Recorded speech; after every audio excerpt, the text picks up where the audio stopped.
Hello everyone, this is Turin here, and today guys we're going to be taking a comprehensive look at the Norsca preview. So as you guys know, in the most recent Creative Assembly stream, they did indeed show us some Norsca footage. So firstly, we got to watch some of the Norscan battles, so we got to see them fight the dwarves, as well as the Empire in Bretonia, if I'm not mistaken. And on top of that, we also got to see some of the unit cards. So we got to take a little bit of an in-depth look at some of the units, their stats, and where their niches will really be in the competitive multiplayer scene, at least in my opinion.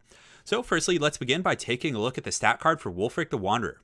So Wulfric is definitely a very powerful lord. He has 100 armor, which is pretty good. I was actually expecting him to be sitting more around 70 or 80, but the fact that he has 100 is very, very strong. So that's actually the exact same amount of Sigvald, but Sigvald actually has a bronze shield, whereas Wulfric the Wanderer has a silver shield.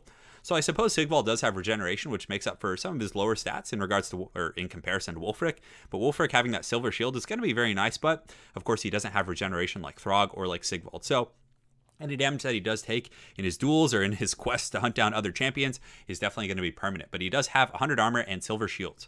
As far as his leadership, it's not bad. He does have 75 leadership, which is kind of like a middle tier threshold as far as lords go. So just for comparison, Prince Sigvald has 80 leadership. And if we look at Karl Franz, he has 80 leadership as well. And then you look at Kolek Suneater, who actually has 70. So he's somewhere in the middle of those guys. Grimgor Ironhide, for example, also has 75 leadership. So he's going to be pretty similar in that respect. So as far as his other stats, he does have 35 speed, which is pretty quick. But again, it's not super fast. Pretty much the same speed as a Chaos Marauder, which is impressive considering he's wearing like heavy armor. Karl Franz, or Kolek, of course, has 80 speed. Karl Franz has 35, so pretty much the same as a lot of those other legendary lords. As far as his melee attack and his melee defense, this is where he really shines, guys. He has some of the better combat stats for like these type of like duelist lords. So Prince Sigvald has 65 melee attack, 55 melee defense. So Sigvald has a little bit higher melee defense than Wulfric, which makes sense because Wulfric is a very aggressive, like forward-facing lord, but Wulfric does have higher melee defense at 70. If you compare him to Karl Franz has 65 melee attack and 30 melee defense, whereas Wulfric is quite a bit higher in both regards. So he has 70 compared to Karl's 65, and then he also has 50 melee defense to Karl's only 30. I don't know why Karl Franz have such low melee defense. And I don't think I had the Imperial Griffin selected when I was looking either. If you compare him to Grimgor Ironhide, so him and Grimgor actually have the same melee attack. However, Wulfric does have higher melee defense. But where Grimgor is going to come ahead, of course, is the fact that he does have 450 armor piercing damage. That's not the total amount of armor piercing, but he does have a very heavy ratio of armor piercing, whereas it appears Wulfric doesn't have as much AP damage. But Wulfric, we'll get into his next stat now, his most juicy one. Is, guys, he has 490 weapon strength, which is so powerful. Some of the only other lords that have more, I think, if you look at Orion actually has 490 as well. Granted, Orion does have more AP, and then Grimgor also has 450. Let's see some of the other lords. Kolek has 520 with very heavy AP and an anti-large bonus, so I still think Kolek would obviously beat Wulfric. Granted, Wulfric does have that really nice debuff that we'll be getting into a little later in the video, but still, Wulfric is definitely a force to be reckoned with, and it's kind of hard to gauge like how good he's going to be in a competitive sense. Granted, I think he's going to be very good because he has a snare. So he has an ability that actually snares enemy champions, lowers their speed as well as their armor and some of their other stats. So anything that mitigates speed, like FG of the Get or things like that, FG of the Git, excuse me, is going to be immediately, considered for competitive play in my opinion. I think Wulfric will be very good against some factions that have like squishier lords, like against the Beastmen, for example. I think he's going to be quite good. Granted, the snare isn't going to be as important there, but how I see myself using Wulfric is a caster hunter. I might not go for their lord right away. I might try and hunt down some of their casters. So if they have like a Jade Wizard or something like that, he can snare them, and most wizards only have like 15, 30 armor. So Wulfric with his 490 weapon strength and insane melee attack is just gonna tear those guys to shreds. Not a shred, it's actually gonna be shreds, guys. So I'm a big fan. He has the Foe Seeker, of course, and he is immune to psychology if I'm not mistaken. He has the gate crushing ability, and he also does have some sort of missile resistance. Granted, I didn't get a chance to see that on the stream. So guys, Wulfric is gonna be a beast. I think he's gonna be a competitive pick for sure. But again, both of the new legendary lords, including him and Throg, are both really good. Throg has heavy AP, he has a snare, and if I had to compare them like side by side, I honestly think Throg is going to be a little bit better because of the snare, the heavy armor piercing. Wulfric's lack of heavy AP might like make him lose in some duelist situations in which you'd think he would win. And I think his his debuff on opponents lasts 24 seconds. So if he can pin someone into sustained combat with that debuff and really get a few good auto attacks in, I think he could win a lot of duel situations. And when they do release the Norsca, I will be doing a video. I actually wanted to do one where I have him like fight all the lords of the old world. So we'll actually take him through and have him duel everyone like fully kitted out. As far as Wulfric's second ability, I didn't get a chance to see it. It looks like it's his boat. So in the lore, Wulfric is basically this Norscan who is cursed by the Chaos God. So he has kind of the blessings of all 4 gods, and they're perpetually like whispering in his head, kind of ushering him around the world to duel these other lords. And he has this magical ship. And the ship gives him the ability to kind of magically go. I'm not sure if he goes through the warp. Some of you guys who are more lore savvy can correct me, but he goes through and can appear anywhere in the old world and kind of just go fight whoever he wants and talk shit. He also has the ability to speak like pretty much every language in the old world, which I think is pretty badass. So really excited to use this guy. I think he's very strong and definitely will be someone we'll be seeing in the competitive metagame. So the next unit we're going to take a look at, guys, let me go ahead and move forward here to the next slide, is we're going to be looking at the Marauder Berserkers. So these guys are very cool. They look straight out of the Vikings TV show. 52 melee or weapon strength, which is insane, with 40 melee attack, which is very, very high as well. But the downside obviously being they have 18 melee defense and 15 armor. So these guys are absolute glass cannons. They're going to be really strong against Bretonnia, against the Beastmen, against the Empire. So they're going to be great against factions and Wood Elves. Against factions that have low armored frontliners, so Empire has spears, halberds, flagellants. You know how popular flagellants are. These guys will do a great job, and they also do have Frenzy. But more importantly, they have the new mechanic for Norsca, which is Berserk. So Berserk, guys, is an awesome kind of augmentation ability for these guys. And the longer they're engaged in combat, very similar to the Black Coach, they get stronger. So after 22 seconds, they get plus 16 leadership. After another 22 seconds, they get the 22 physical resist, if I'm not mistaken. And then after another 22 seconds, they also get, what is it? They get melee, melee attack. So they get perpetually stronger. So the tricky part with these guys is the fact that they're going to be, very squishy. So it's going to be hard to keep them in combat. Their leadership isn't bad. They're rocking a hard 70 leadership, which is the same as their lord, Wulfric the Wanderer, which is a little bit strange to me. But still, I mean, these guys are absolute beasts in melee. Very squishy. But I can see some cool strategies where you like kind of saturate them with regular, marauders. So you just put some regular cheap, fodder marauders, and you put these guys literally right on top of them and push them in as like one big Zerg. And I think that will really help them with sustainability. Or you could mix in some of those big armored units that they now have. The armored wolf, or not skin terrors, or skin, what are those guys called? The fluffy wolves that we'll be getting into later in the cast. But they also do have those other armored units that we didn't get to see in this cast that are going to be, very durable. So I think if you stack them on top of one another, that could be a really nice synergy. So I like these guys quite a bit. The Berserk mechanic is really badass. Granted, unlike the Black Coach guys, the Berserk mechanic will disappear. So if they're out of combat, I'm pretty sure it actually wears off. I believe they did say that in the cast. So a little bit of a drawback compared to the Mighty Black Coach, which does keep its buff regardless. So Marauder Berserker is going to be MVPs against Empire. All those other units, in my opinion, great against Beastmen. Granted, they're going to die, but it's so hard to gauge how good they're truly going to be without seeing their cost, unfortunately. So next, let's look at the Fimir Bale Fiend. So the Fimir Bale Fiend is the new caster. It's a caster. It's a monsters caster, and this guy is awesome. He has armor sundering melee attacks, which is pretty incredible. So, you're going to get these like flying lords like Karl Franz, or not Karl. Let's talk more competitive. Generals that the Empire Boris coming in thinking this guy's a pushover, and they're going to be rudely awakened by his 400 armor piercing weapon strength and his armor sundering attacks. He also has 27 melee attack, 35 melee defense, 400 weapon strength, pretty decent little charge bonus to 25. The leadership isn't bad at 60. It's not the best, but essentially these guys are the casters of the Norscan roster, and they're awesome. I really like these guys. I like the fact that casters aren't a pushover. I mean, the only time you really get stats like this on a caster is when you put like, an Empire caster on a big Imperial Griffin or something. So this guy's very cool. Look forward to seeing him in action. And of course, I think he has some other abilities that I didn't quite get a chance to see. Because if you look at the unit card right next to what's it called? The flame, Kindle Flame. He has another ability, which I wish I knew what that was, but it must be something that's intrinsic to him. So he causes fear and is also immune to psychology. So very cool unit there, and has a little bit of missile resist. Next, we're going to look at the Skin Wolves. So Skin Wolves are basically the Cav of Norsca. These guys are going to be pretty beast mode. They're extremely fast, 75 move speed, so a little bit faster than like Empire Knights, but not quite as fast as some of the higher tier, well, not higher tier, but some Cav factions have like 88, 90 speed in the 90s, and some have over 100 with like in the case of Pegasus. But these guys are faster than some of those Empire Cav that are rocking around 66 speed, so they will be able to chase those guys down. They have some sort of a physical resist. I can't see what that is, but the really nice thing about these guys is they have a true anti-large bonus, and they also have regeneration, which is insane. And they also have frenzy, so they're going to be immune to psychology while their frenzy is active. So these guys are going to be very good. I foresee them, trading efficiently with most Cav. They're going to be very strong against lightly armored Cav. So against like Wild Riders and things like that. Granted, they are squishy themselves, so they will be a little bit of a bloodbath type trade, But I think they're great. Any regeneration in general, guys, in a competitive metagame sense, is such a good stat, and it's very, very hard to top that stat. It's going to make them great. You know, even if they take a beating and route off, 60 leadership isn't bad. At least they're not like trolls. I mean, that was my fear when I first like heard about them. I was like, oh, they're just going to be like wolf trolls that just route, but they're going to be very strong, and depending on, I think the anti-large bonus is pretty substantial if I'm not mistaken. So, and I think we do get a chance to see that in the battle going forward, so we will try and comment on that as well. But as far as their general stats, 32 melee attack and 28 melee defense isn't the best. Obviously, they're not going to be like super elite. And guys, there is an armored variant, if I'm not mistaken. So these guys have 15 armor. I think the other one is obviously going to have much higher armor, probably 70, 80, 90. But I think they will be a little bit slower. They'll probably have their speed lowered to like something in the 60s. But these guys are great. I really like them. They're going to be very good against Chaos, against like Shaggoths and things like that. Having that high 60 weapon strength with that anti-large bonus against low armored big targets is going to be very strong.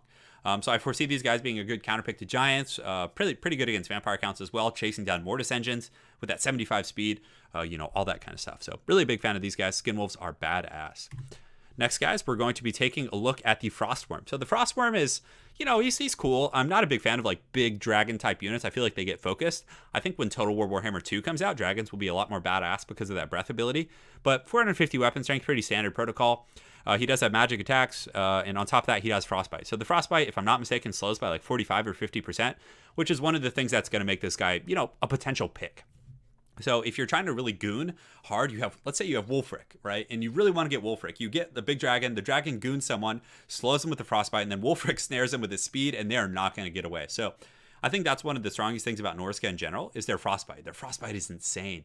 Being able to just like tie units down. So two of the biggest strength mechanics, well, some of the biggest strength mechanics are regeneration, snaring. Like those are very, very powerful. That's why Nets of Amnentalk are very competitive in the tournament and competitive scene.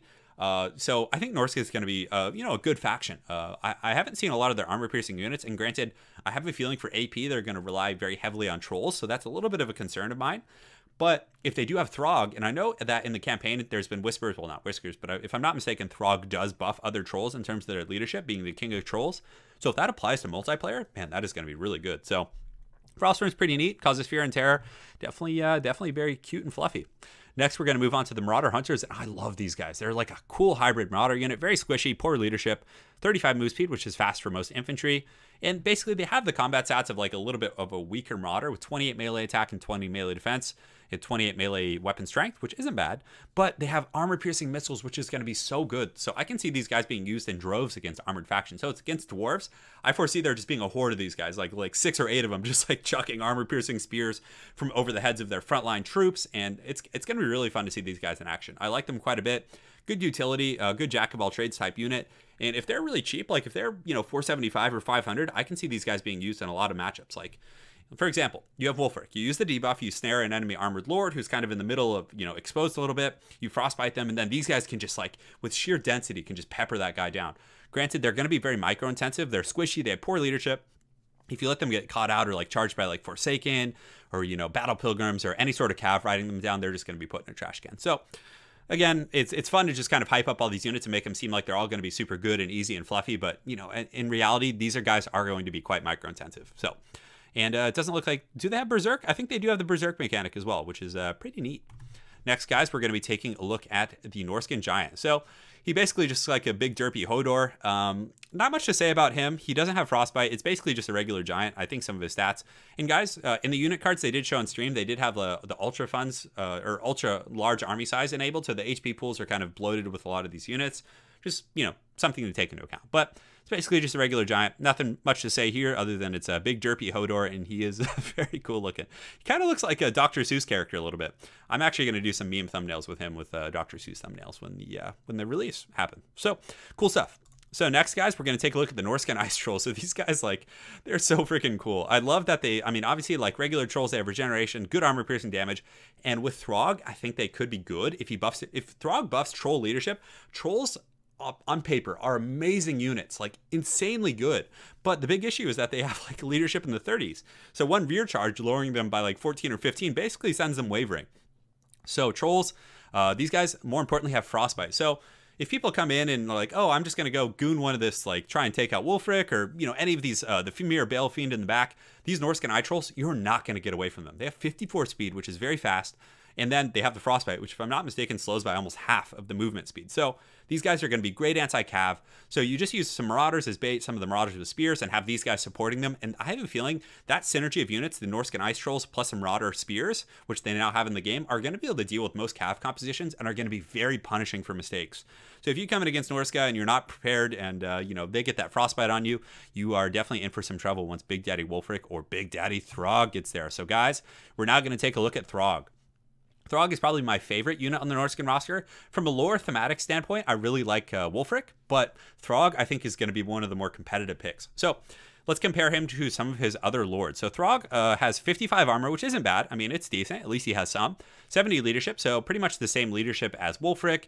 A little bit less, but similar to like Kolek Senator and, Grimgor. So some of those dumber, more, I guess you would say, more primitive, culturally speaking lords. He has similar leadership, but for a troll, that's amazing. 56 move speed. So Throg is big. He has high move speed.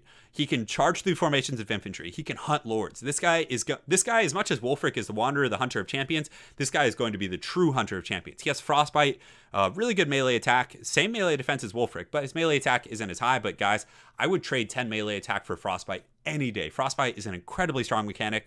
He has armor piercing, 495, so the same weapon strength with armor piercing damage as Wulfric. This guy, I honestly think he's going to be an extremely competitive pick and is going to be very tough to deal with. That mass, he's just going to be hunting. If you land for a second with any flying lord, that goonish cycle charging, maybe this is Creative Assembly's way of like really punishing cycle charging and all those abusive flying lords. If you charge in against Throg, he gets Frostbite on you, you are not going to get away. Like, he is going to chase you with his 56 move speed. If you try and retreat through your flagellants, he's going to chase you right through those flagellants. He's big and scary, guys. And that anti-large bonus is going to send his weapon strength like for even further over 495 into the 5s. So by far my favorite aspect of Norsca. He is just so freaking cool, guys. I really like Throg quite a bit.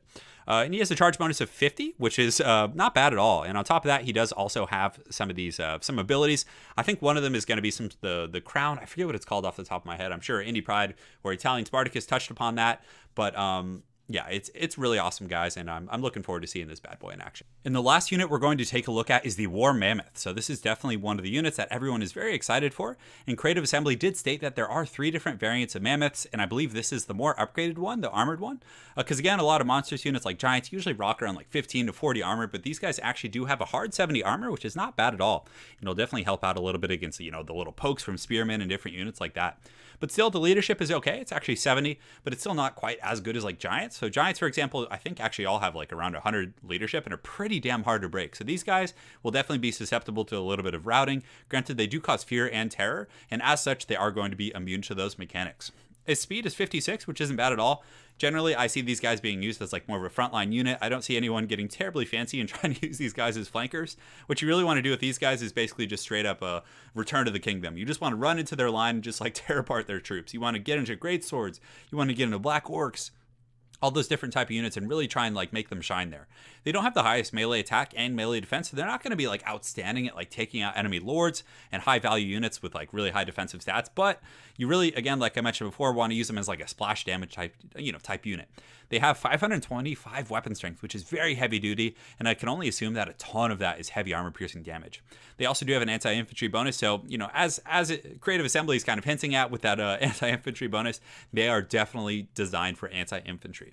My one concern with these guys is they are a bit of a magnet. I can see like someone trying to bring them against like the Empire or Wood Elves or some other faction that has a really good missile presence, and they can just I can see them getting gunned down very, very quickly. Granted, I'm sure they have a massive HP pool, but they're also going to be very expensive, guys. So that's something to take into account.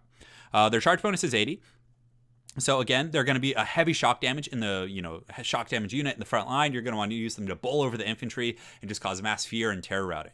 Where they're going to be really strong, I think, is against factions that, don't have a ton of missile units, or against the dwarves. Because against the dwarves have a very sturdy, armored front line, and these guys will have no problem getting through that with that anti-infantry bonus, as well as that armor piercing. They do also have some ranged attacks that have a bit of an anti-large bonus. I don't know how good that's going to be. I have a feeling it's just going to be some Marauders like up on top of them throwing some spears, but the range is 90, so I can see like, if there's Manticores or other units like flying over them, kind of trolling them a little bit, at least they can retaliate. And 35 weapon strength isn't bad, especially with a bit of an anti-large bonus.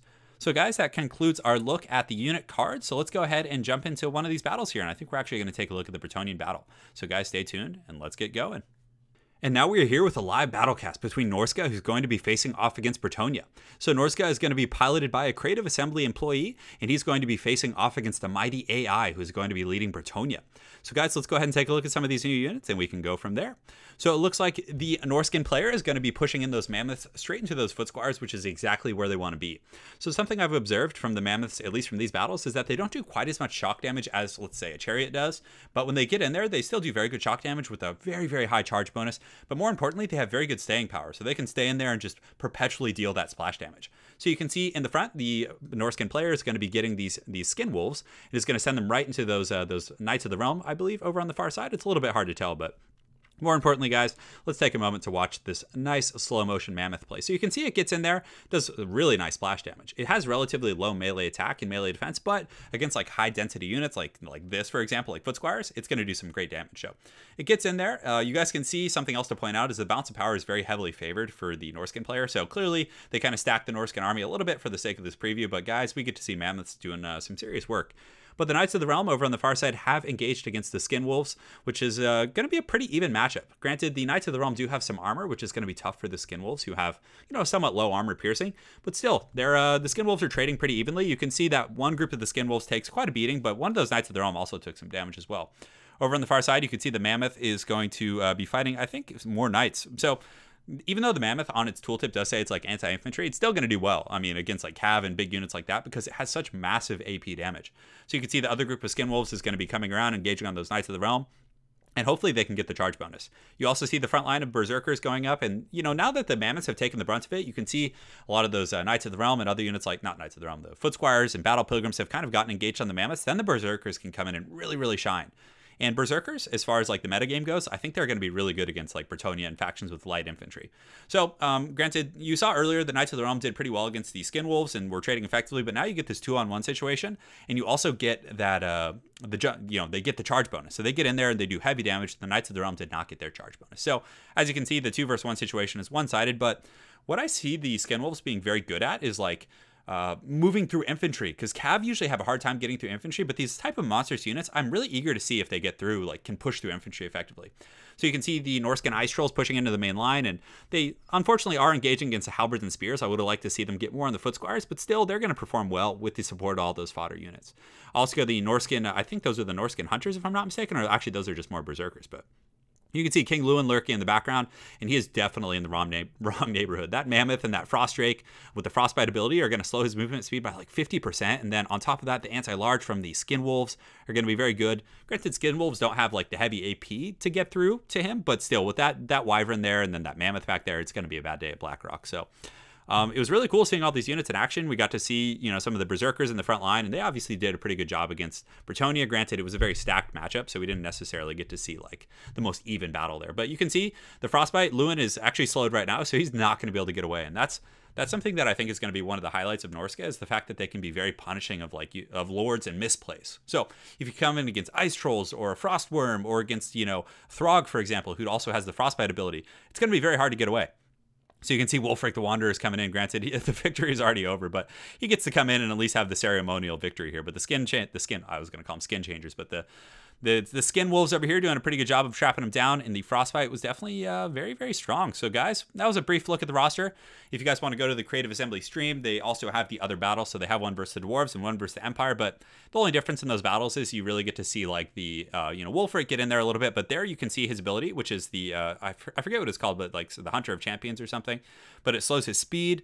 He doesn't have Frostbite like Throg, but he has that ability, which it not only snares their movement speed by a lot, I think it's like a pretty substantial amount, but on top of that, it lowers their defensive stats and just makes them a very squishy target for Wulfric. And it does lower armor, so that's one of the things that's really nice about Wulfric, is that he has really high weapon strength, but as far as other lords go, his armor piercing values aren't as high, but he can lower their armor with that ability, the Hunter of Champions. If I'm not, sorry if I'm getting that wrong, guys, but it's going to be very strong. I'm excited to see it in action. And yeah, guys, so that's the live battlecast. It looks like the Creative Assembly employee was able to outsmart that proud AI.